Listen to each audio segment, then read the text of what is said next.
Ben, je comprends pas. Du coup, t'es galop combien? Oui, alors j'ai quelques galops parce qu'en fait on a transformé mes examens passés en galops. Maintenant je m'en fous des galops parce que vraiment ça sert à rien. Ça t'apprend juste à utiliser un cheval et je mesure mes mots. Ça te dit en fait des méthodes bien cadrées, bien figées. Ça rapporte de l'argent à la Fédé. Ça fait travailler des centres équestres et des moniteurs. Mais voilà, moi je ne suis pas du tout dans ce système. À quoi ça sert d'avoir des chevaux si tu montes pas dessus? Un cheval, tu peux faire plein d'autres choses avec, t'es pas obligé de le monter. Enfin, c'est pas des mobylettes, quoi. On peut aimer les chevaux, en avoir, les travailler d'autres façons que d'être un cavalier. Ben, si t'as pas de galop, c'est que tu sais pas monter à cheval. Bah écoute, ça c'est une fausse idée, c'est pas parce que tu n'as pas de galop que tu ne sais pas monter à cheval. Voilà, que tu ne sais pas t'en occuper. L'expérience, ça prévaut beaucoup. Hein. Avant qu'il y ait des examens fédéraux, eh bien, il y avait des gens d'expérience. Et c'est plutôt avec eux que je préfère échanger, acheter leurs bouquins. Et puis, bon, je suis quand même une fille d'éleveur et de naisseur de chevaux lusitaniens pour ce que ça vaut. Ouais, en gros, tu ramasses les crottes, quoi. Tu sais rien faire d'autre. Bah oui, évidemment. Le jour où tu verras les chevaux ramasser eux-mêmes leurs besoins, étant donné que tous les gens qui te ressemblent vont les confiner dans des box 24 heures sur 24, peut-être pour les libérer 1 heure de leur temps pour aller faire un tour de manège dans la poussière ou aller simplement en carrière et ensuite re-rentrer dans leur boîte. Oui, bien sûr, heureusement qu'il y a des gens comme moi qui ramassent les crottins, qui nettoient et qui surtout soignent ces chevaux-là. Bah, tu fais pas de concours non plus. Pourquoi faire des concours? Pour monter mon ego au-dessus des autres, prouver que je suis la moins pire, la meilleure ou la pire des cavalières, prouver que mon cheval, avec toutes mes super techniques, exerce des choses qu'on n'a jamais vues ailleurs. Enfin, il n'y a aucun intérêt. C'est une relation que j'ai avec mon cheval. Hein. C'est pas un animal de cirque. Mais au juste, tu fais quoi? Tu fais de l'obstacle, du dressage? Qu'est-ce que tu fais? Donc, quelle discipline je fais? La discipline de je les regarde beaucoup, je les observe, je les comprends, je vis au milieu du troupeau, je suis un cheval au milieu des chevaux. Je joue avec mes chevaux, on pratique les longues graines, le travail en dextre, le travail en liberté, les balades à pied avec eux. Bien sûr, quand il faut les monter, je sais le faire, mais c'est pas ma passion première. Un cheval, c'est bien plus que simplement leur monter sur le dos ou de pratiquer des disciplines. Ah bon, mais nous, les étalons, on nous a dit que c'était trop dangereux, t'es folle. Tu vas t'abîmer avec des étalons, t'iras à l'hôpital.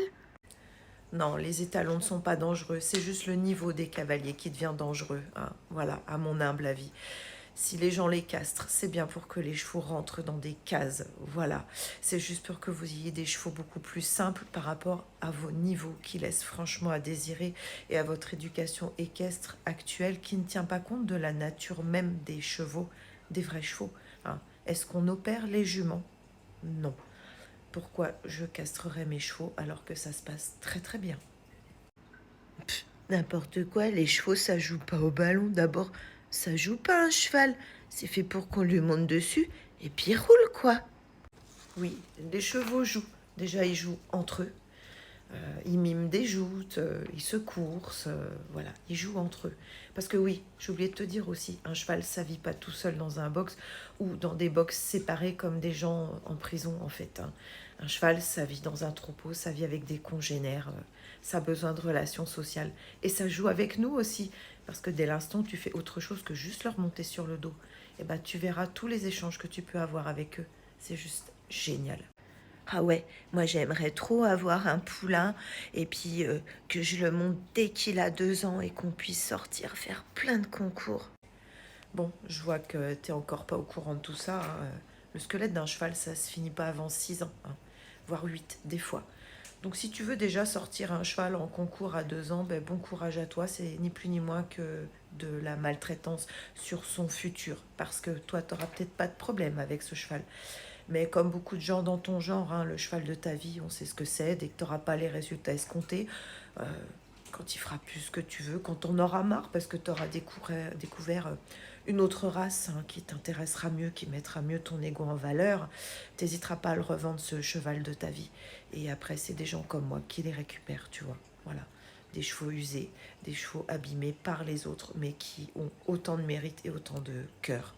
Et qui, moi, sont les chevaux de ma vie, vraiment. Parce que moi, de toute façon, je vais acheter un cheval qui aura que des bons papiers, qui sera parfaitement obéissant, qui aura tous les bons boutons. Et bien sûr, je vais le sortir en cordelette, sans sel, en le faisant avancer avec des fraises tagada. Ah, parce que tu crois que les chevaux, ils sont faits que pour être montés, toi. Allez, ça me fait plaisir de répondre à celle-là en montrant d'où je viens. Voilà. Bon. Alors, les cordelettes, tout ce que tu veux, comment te dire? Tu crois que personne n'y a pensé avant toi, mais tu crois que les chevaux premiers même, on va dire, ils ont été débourrés comment? Les gens, ils ont déjà expérimenté tout ça. Si on est venu à mettre du matériel en place, c'est bien que ce matériel fonctionne. Alors attention, je ne suis pas anti-cordelette. J'ai pris la cordelette, mais ça aurait pu être n'importe quoi. En revanche, je suis anti les ayatollahs de il faut plus faire ci, il faut plus faire ça. Au lieu déjà de vous pencher là-dessus, occupez-vous de cesser de remplir les centres équestres avec vos gosses qui acceptent de taper les chevaux, de leur donner des coups de pied dans les flancs, qui vous disent que pour arrêter un cheval, il faut tirer sur la bouche. Voilà, arrêtez d'alimenter ces gens-là. Il y a des priorités, vous voyez. Euh, quoi dire d'autre? Arrêtez tout simplement de laisser les chevaux seuls, isolés de leurs congénères. Arrêtez de castrer les chevaux, laissez-leur vivre leur vie et mettez-vous au niveau. Faites que vos chevaux aient un accès au pré en permanence et posez-vous des bonnes questions avant d'avoir un cheval. Est-ce que vous le faites pour vous ou est-ce que vous le faites pour lui? Alors vas-y, je t'attends en toute bienveillance bien sûr dans l'espace commentaire. N'oublie pas de t'abonner, de liker, de partager, d'aller voir mon cheval qui joue au ballon. Dans les autres vidéos, on a plus de 2 ans de TikTok et je t'assure qu'on s'ennuie pas.